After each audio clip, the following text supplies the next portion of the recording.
ও high, আমি আপনাদের আজকে একটা জিনিস দেখাবো। সেটা হচ্ছে হেলদি ডায়েট প্ল্যানে ভাতের বদলে কি খেয়ে আমরা ভাতের সাথে আনুষঙ্গিক যা যা খাই, ডাল, মাছ, তরকারি, সেগুলোকে যথাযথভাবে ইনটেক করতে পারি। কারণ আমরা বাঙালিরা তো ভাত না খেলে তার মানে ডাল, তারপর মাছ, সবজি কি দিয়ে খাবো সেটা বুঝতে পারি না। এবার ডায়েটে আবার আমাদের ভাত খাওয়াও চলবে না। তাহলে ভাতের বদলে আমরা কি খেতে পারি সেটাই আমি আপনাদের দেখাবো। চলুন তাহলে।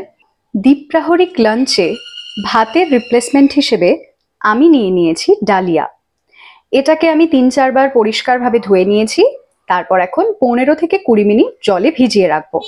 তবে হাতে যদি সময় না থাকে, না ভিজিয়ে রাখলেও চলবে। ১৫ থেকে ২০ মিনিট পরে আমি ফিরে এসেছি। এবার ডালিয়াটা যে জলে ভেজানো ছিল সেটা আমি ফেলে দেবো ধুয়ে। ডালিয়াটাকে আমি একটা প্রেসার কুকারে ট্রান্সফার করে নিয়েছি এবং জল দিয়েছি, যেখানে আমার আঙুলটা প্রায় ১ থেকে ১.৫ কর মতো ডুববে। এতে আমি খুব সামান্য পরিমাণে নুন দিয়ে নেব, তাহলে কাঁচা নুনটা আর খেতে হবে না, খুব সামান্য। এবারে আমি এটাকে প্রেসারে ৫ মিনিটের জন্য লো ফ্লেমে রাখবো এবং তারপর হাই ফ্লেম করে ২টো সিটি দিয়ে বন্ধ করে দেব। প্রায় ৭ থেকে ৮ মিনিট মতো ডালিয়াটা লো ফ্লেমে ছিল। তারপর আমি ফ্লেম হাই করে ২টো সিটি দিয়ে বন্ধ করে কিছুক্ষণ রেখে দিয়েছিলাম। এবার দেখুন এটা কেমন দেখতে হয়েছে।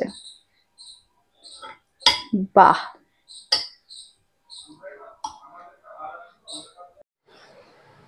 একটা সুষম খাবারের প্ল্যাটার, যেখানে রয়েছে ডালিয়া, চিচিঙ্গে চচ্চড়ি, ডাল, পটল দিয়ে মাছের ঝোল, আর টক দই, তাতে একটু নুন আর গোলমরিচ ছড়ানো, স্যালাড হিসেবে গাজর, শসা আর লেবু।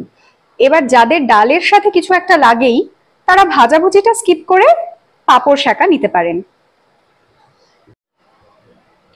বলো, ভাতের বদলে ডালিয়ার রিপ্লেসমেন্টটা কেমন লাগছে? Mind blowing.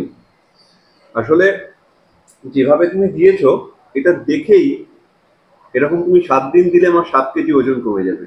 এটা দেখেই অসাধারণ লাগছে। তাহলে আপনারা যারা ওয়েট লস জার্নিতে আছেন, তারা অন্তত ২০ দিন ভাতের বদলে ডালিয়া খেয়ে দেখতে পারেন আপনাদের ওজনে কোনো তফাৎ পরিলক্ষিত হচ্ছে কিনা।